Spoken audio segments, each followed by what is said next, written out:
To be in Osceola, and I want to thank you so much for getting up on a Saturday morning when some of you could have been out hunting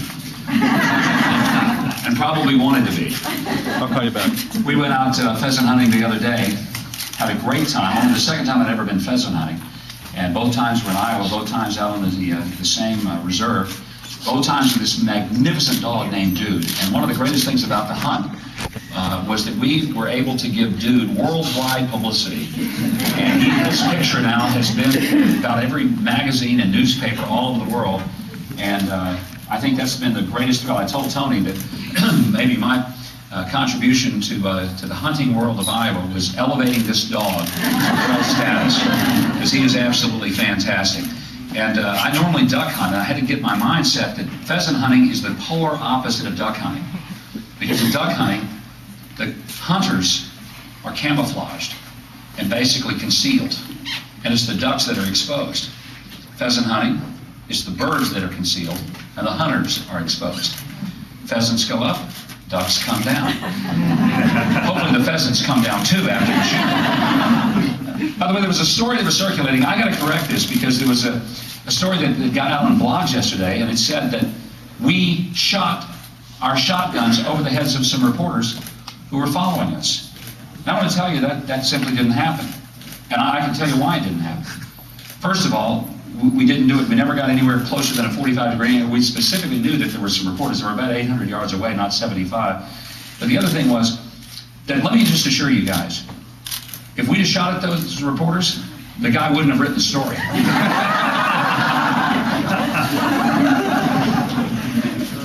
There was a guy that loved to go hunting, and his wife always bugged him about take me.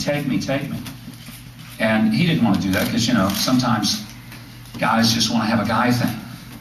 But she just kept bugging him about wanting to go hunting, so he finally relented. He was going to go on a deer hunt. He said, okay, I'll tell you what, I'll take you and I'll put you in a stand and get you all set up, and then I'll go across over here a few, 100 yards, and I'll get up in another stand, and don't worry about it, just sit up here, and if you see something and you get a good shot at the deer, go ahead and take it.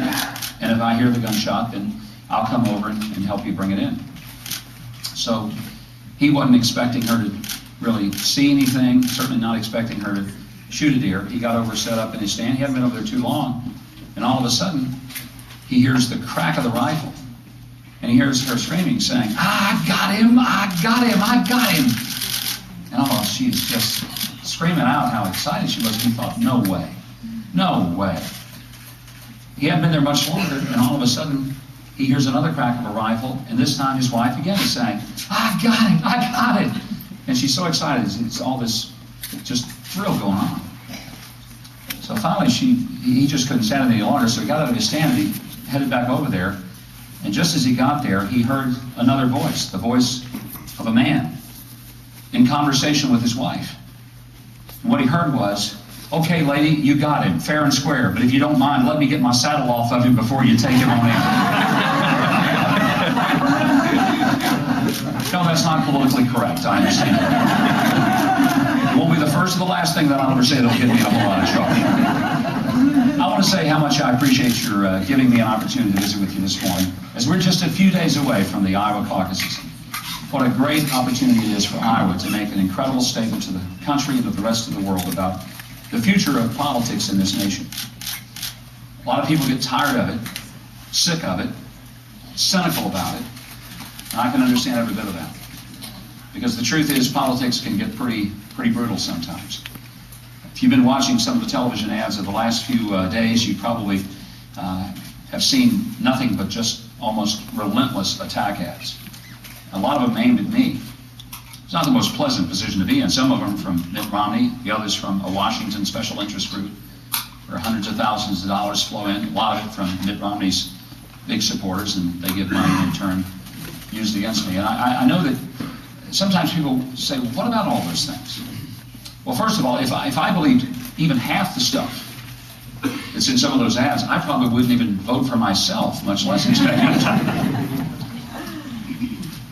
I also have found that a lot of people are not looking for a candidate just to be against. They're looking for a candidate they can be for. You don't elect a president because he's able to tell you what's wrong with everybody else. You elect a president because you really want to believe that that guy is going to look you in the eyes and he's going to be honest with you, not only about what he has done, but what he will do. When I became governor of my state, 1996, I was thrust into that role, having been lieutenant governor 3 years, having been elected twice as lieutenant governor, once in a special election, re-elected in a regular election. A rare breed in my state, a Republican in a state that was 90% Democrat in all of its elected officials, 90%.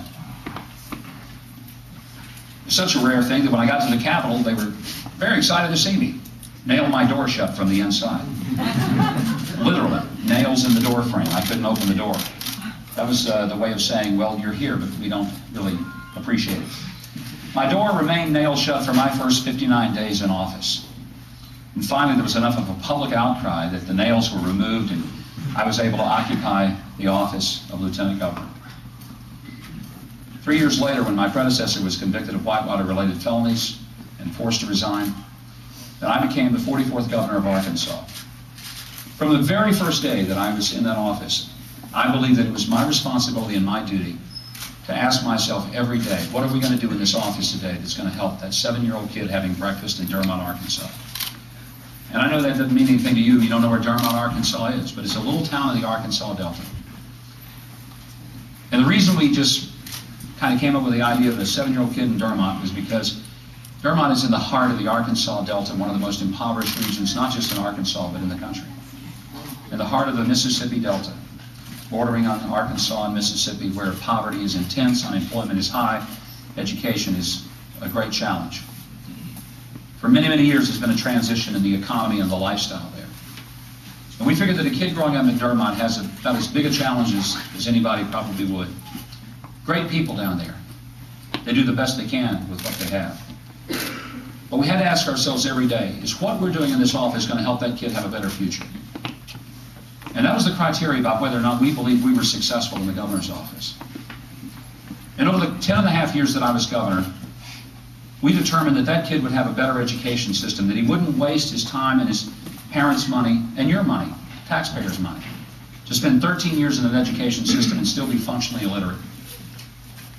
So we worked hard to improve the schools, and the Correct Foundation said we did more to improve education in 5 years than had been done in the previous 50 years.